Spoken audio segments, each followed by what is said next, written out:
و چوتاش نیست. من از وظیفه میرم. مبلغ باشد؟ او کامگاه بندگی رو سیگار. خبری ماشین گرد.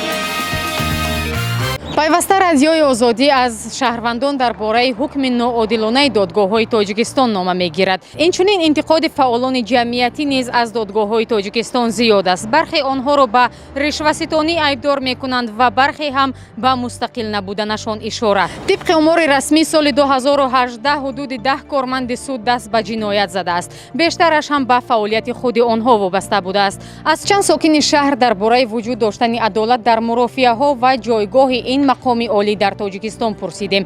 Ҷавобҳо гуногун, интиқодӣ ва тарафдорона низ буданд. آن چیزی که در تجربه کاری جمهوریمان می‌بینیم در حقیقت هم مراجعت شهروندان به واسطه اخباری عموم هم به خود سرداری دولت و هم به سود شهری و ولایتی و سود عالی مراجعت هم برای قبول کردن می‌بینن هم برای مثال دو مثال ارزششون گفتگان روی همین قیاس کردن ممکن است که عدالت سودی اگر باشد هیچ وقت قدر شکایت ها زیاد نمیشدن و این قدر مردم آواره و سرسال و سرگردان شده آمده برای مراجعت به رهبریت سودها نمی اومدن. من باور دارم ستاد عدالت هست که در زندگی به خلق کمک میکنن، حقیقت میفهمونن. وقتی که من در زندگی جدا شدم از شوهر خود، فرزندای من حکومت همه سود جدا کرد، الیمنتشون جدا کرد. حق کودکام گرفتم به وقتش. یک جهت باور دارم، یک جهت باور ندارم. ستاده. برای چی مثلا باور ندارید؟ خیلی رشوه میگیرن، خیلی پول میگیرن. در تجربه شما بود همین؟ بله. چه بود؟ سود داشتم، رفتم شکایت کردم و یا محکم کردن. بعد در کجای دیگه با خریدن شد.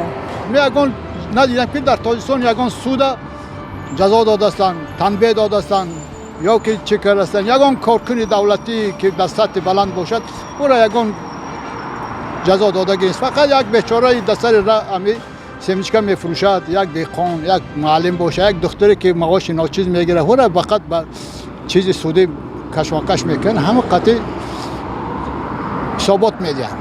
ҳарчанд дар Тоҷикистон додгоҳ шохаи мустақили ҳокимият ба ҳисоб меравад, бархе ба мустақил буданашон шубҳа доранд ва ба андешаи ин гурӯҳи одамон низоми додгоҳӣ эҳтиёҷ ба ислоҳоти куллӣ дорад. مستقلیتی سودی‌ها، مستقلیتی آدمایی که مثلا نو به کار آمدگان یک سال دو سال یا سه سال شدن سخت وابسته از رهبریتشان میباشد.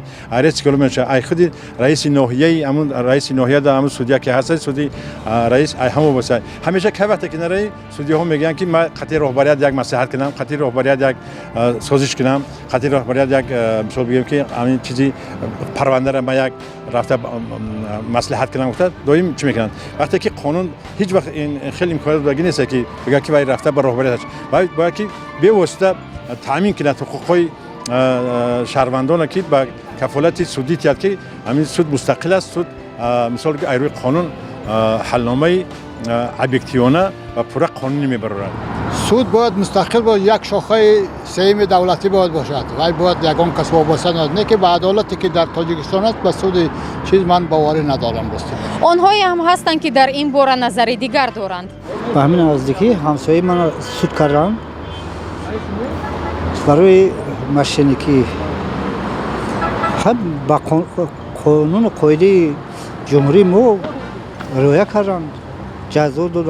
در سال 2018 از ده‌ها هزار پرونده‌ای که سودها بررسی کردند همگی 14 نفرشان بیگناه برآمدند. دادرس‌های تاجیکستان را برای آن بیشتر انتقاد می‌کنند که فکر عیبداری را طرفداری می‌کنند. سبب هم به باور برخی معاش ناکافی و رشوه است که شفافیت و مستقلیت کار دادرس را از بین می‌برد. سیستم سودی از سبب آن که معاش ناچیز دارند و زمانه همه پیش رفتگی البته فساد زدگی اینها بر علا معلوم می شود و این یک یمنی همه آدمایی که سر و کار دارن به سودها اینا گپ میزنن که بیشتر همین قانونی پول حل میکند. وقتی که پول که گرفتن قانون هم یافت می شود.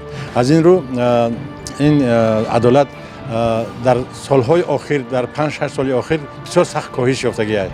адолати судӣ.